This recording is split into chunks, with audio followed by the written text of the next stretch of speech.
ایک دفعہ کا ذکر ہے، جنگل میں طوفانی بارش ہو رہی تھی۔ بکری کی نظر ایک شیر کے بچے پر پڑی جو بہت بیمار تھا اور سردی سے کانپ رہا تھا۔ شیر کے بچے نے کافی دنوں سے کچھ کھایا نہیں تھا۔ بکری کو شیر کے بچے پر بہت ترس آیا۔ بکری نے پیار سے اس کے سر پر ہاتھ پھیرا۔ بھوکے شیر نے حسرت سے بکری کی طرف دیکھا۔ بکری سمجھ گئی کہ یہ بہت بھوکا ہے۔ اس نے شیر کے بچے کو کھانا دیا، دودھ پلایا۔ اتنی دیر میں بارش رک گئی۔ بکری نے وہاں سے جانے کا ارادہ کیا، لیکن پھر اسے خیال آیا کہ کہیں شیر کا بچہ اکیلے مر نہ جائے، لہٰذا بکری اس کے پاس رک گئی۔ 2-3 دن اپنے گھر نہیں گئی بلکہ شیر کے بچے کی دیکھ بھال کرتی رہی۔ بکری کی دیکھ بھال کی بدولت شیر کا بچہ تندرست ہو گیا۔ بکری نے سوچا اب شیر کا بچہ تندرست ہو گیا ہے، اب میں چلی جاتی ہوں۔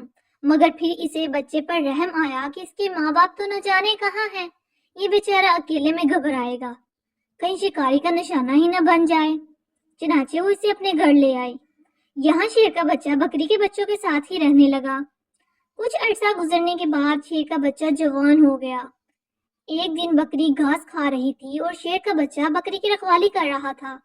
اوپر سے ایک کوا گزرا۔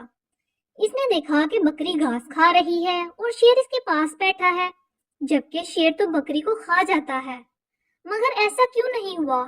کوا یہ ماجرا پوچھنے بکری کے پاس آیا تو شیر کوے کی طرف لپکا اور اسے اڑا دیا۔ ایک دن کوا موقع پا کر بکری کے پاس گیا اور پوچھا کہ کیا ماجرا ہے۔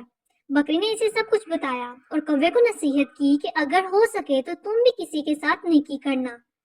کوا اپنے اندر نیکی کا جذبہ لے کر چلا گیا۔ ایک دن کوے نے دیکھا ایک چوہا ٹھنڈے پانی کے تالاب میں گرا ہوا تھا۔ چوہا باہر نکلنے کی کوشش کر رہا تھا مگر ڈوب رہا تھا۔ کوے کو بکری کی نصیحت یاد آئی۔ وہ اڑا اور اس نے اپنے پنجوں سے چوہے کو پکڑا اور پانی سے باہر نکال کر زمین پر چھوڑ دیا۔ چوہا ٹھنڈے پانی میں رہنے کی وجہ سے کانپ رہا تھا۔ کوے نے اسے اپنے پروں میں لے لیا۔ کچھ دیر گزرنے کے بعد کوے نے چوہے کو پروں سے باہر نکالا تو چوہا بالکل ٹھیک ہو گیا، مگر چوہے نے اس کے پر کاٹ دیے۔ اب کوا اڑنے کی کوشش کرتا اور زمین پر گر پڑتا۔ کوا اپنے آپ کو کوسنے لگا کہ اس نے چوہے کی مدد ہی کیوں کی۔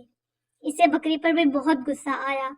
کچھ عرصہ گزرنے کے بعد کوے کے نئے پر آ گئے اور وہ پھر اڑنے لگا۔ وہ سیدھا بکری کے پاس گیا اور بکری کو اپنے ساتھ ہوا سارا واقعہ سنایا۔